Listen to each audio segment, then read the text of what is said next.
So recently, I've been having difficulty understanding familial dyslipidemias. So I decided, maybe I should draw it.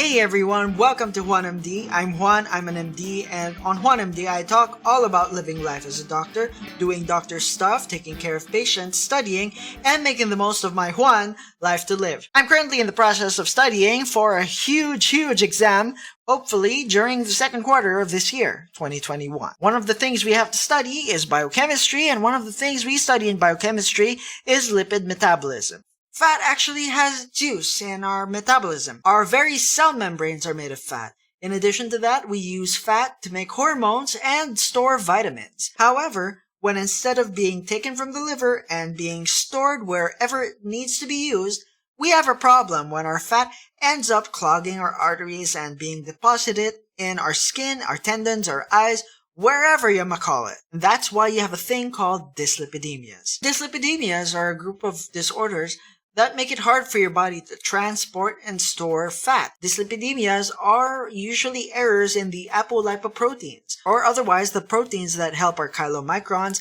VLDLs, and HDLs to pick up and deposit fat where it needs to go. When your body has a deficiency in any of the apolipoproteins, you got yourself a dyslipidemia. And that is what I am going to try to draw today. By the way, do you appreciate the sound of my microphone? If you do, check this video out below, which I used as a reference for changing my settings. Anyway, without further ado, let's all cut to the cheese. Let's cut to the chess. Let's cut to the chase. Here's how I would draw familial dyslipidemias. That's good cheese. Let's start with this koala. So we have a chubby koala.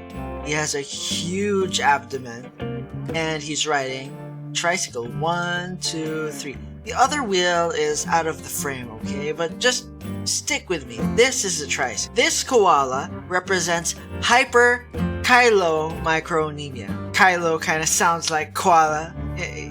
Just exchange the vowels there and it sounds like koala. This koala is sitting on a tricycle, and patients with Hyperchylomicronemia present with Hypertriglyceridemia. Hyperchylomicronemia is an autosomal recessive deficiency, so this bottle is actually, is that alcohol? I don't know. Maybe it could be apple juice. Or what if it's both? It's apple-flavored alcohol. And that represents that these patients have a deficiency in LPL, which kind of sounds like apple, and ApoC2, apolipoprotein C2. Why alcohol? Well, alcohol has 2 carbons, so C2, because it's ethanol.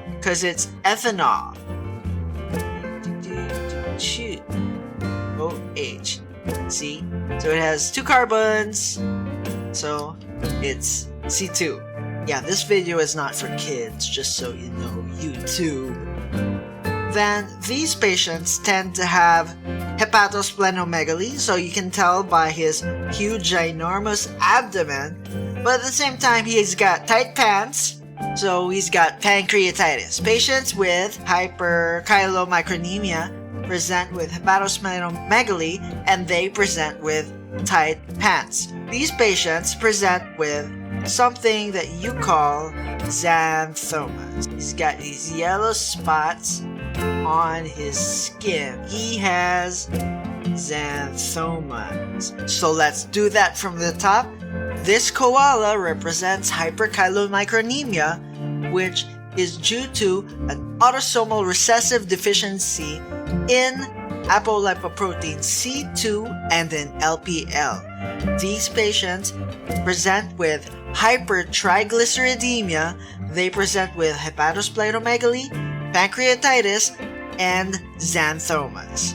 Time for the next drawing. So next up, we have this lobster over here. And our lobster friend just cooked something. He's really happy, he's holding this ladle, and he's appreciating his work of art. Now, you'll notice that his chest likewise is really huge, and it's in the shape of a heart.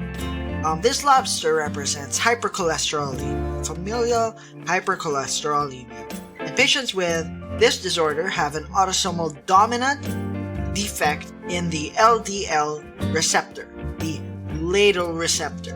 And because of that, you remember that the LDL is the molecule that just came from around the bloodstream and it's on its way back to the liver. However, the liver can't accept it because it doesn't have the receptor for LDL. Because of that, you tend to have a buildup of cholesterol all over your body. They have the xanthomas, as I mentioned earlier, and a greater risk of atherosclerosis. And you see how the lard is collecting up at the side of the pot? Kind of reminds me of corneal arcus, where there's also a buildup of cholesterol in your eyes. You can see that there's also xanthomas in this patient, particularly in his joints. That represents the tendency to have tendon xanthomas, or xanthomas where the muscle meets the bone. These patients also tend to have a predisposition for heart disease. So, if you appreciate, his torso kind of looks like a heart. So from the top, this is hypercholesterolemia. It's an autosomal dominant deficiency in the LDL receptor. These patients tend to have a high amount of cholesterol, and because of that, they tend to have tendon xanthomas as well as corneal arcus. They have a predisposition for heart disease. That's hypercholesterolemia. What do you think of this video so far? Do you like it? Why don't you like it? Because I'd really like it if you liked it and you liked it. By the way, just so you know, I based these drawings on the Step 1 modules of the Boards and Beyond series. I've shared my referral code for Boards and Beyond down in the description. You can use my referral code for a 10% discount, and yes, I'm disclosing that I will have a benefit if you use my referral code. Boards and Beyond is a really high-yield series. In addition to their lecture videos, they also have these quizzes that you can use to assess your learning. Very high yield if you are studying for the USMLE Step 1, then I highly recommend going to Boards and Beyond. Next up, we have this bat, and the bat has a croissant, and he's pretty happy to eat his croissant. His wings are looking pretty funky. He's got all these spots all on the inner side of his wings and on his palms. This bat actually represents Dysßetalipoproteinemia. Get it? This beta lipoproteinemia. Anyway, so patients with this beta lipoproteinemia tend to have a buildup of everything. They have a buildup of everything. The croissant, I think, best represented everything because it's pretty high in cholesterol, it's pretty high in triglycerides. When you eat food and they enter your tummy, they are turned into chylomicrons. And so, this is food, it reminds me of chylomicrons. And the croissantness of it also reminds me of VLDL. Let me explain. VLDL actually has several layers, like croissant. Croissants have layers, VLDLs have layers. And so the very inside of VLDL actually has all of those fatty acids, the fat-soluble vitamins, and the outside has the apolipoproteins that the VLDL needs in order to deposit all the fat contents into the cells. Patients with this beta lipoproteinemia have deficiencies in apolipoprotein E. There are actually several types. There's E2, E4, and actually those predisposed to several diseases. Patients who have deficiencies in apolipoprotein E2 have problems with heart disease. You notice that the bat, its nose kind of looks like a heart, and that'll remind you of heart disease. And bats fly, right? So they fly high. And so patients with a deficiency in apolipoprotein E4 have a predisposition for Alzheimer's disease. And you'll notice his wings have these spots and his hands have these spots.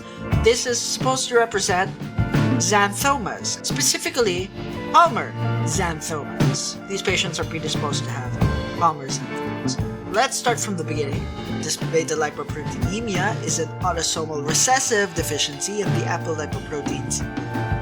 These patients tend to have a buildup in triglycerides, cholesterol, chylomicrons, and in VLDL. They tend to have xanthomas in the palms, and they have a tendency to get cardiac disease and Alzheimer's disease. Finally, over here we have a hydra. I really find drawing hydras really fun, whether they're really big and really scary, or whether they're cute, like this. So this hydra is enjoying everything in the world. He's eating burgers, he's eating cakes, but the problem is he notices that he tends to have some pain in his chest, at least the middle head notices. So this actually represents hypertriglyceridemia. Patients with hypertriglyceridemia have autosomal dominant mutations in a variety of genes, and they tend to have a buildup in cholesterol and in triglycerides. And they also have a predisposition for heart disease. So the middle head is kind of looking at his chest, and it happened by chance. He only just noticed it, and he seems concerned. Patients with hypertriglyceridemia tend to see this as an incidental finding. You might not notice hypertriglyceridemia otherwise. From the top, hypertriglyceridemia is an autosomal dominant mutation in a variety of genes. Patients with hypertriglyceridemia tend to have increased amounts of triglycerides and cholesterol, and it's usually noticed as an incidental finding. Patients with hypertriglyceridemia have a predisposition for heart disease. So that's today's video. What do you guys think? Did you like it? Why don't you smash that like button?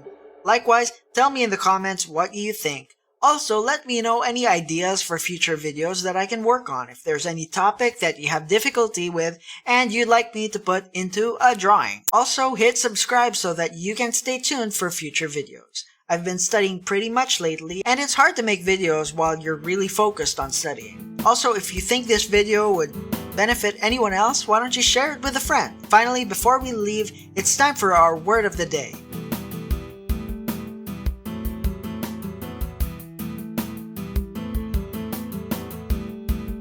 As always, this has been Juan on JuanMD. Remember to always live life to the fullest, because you only have one life to live.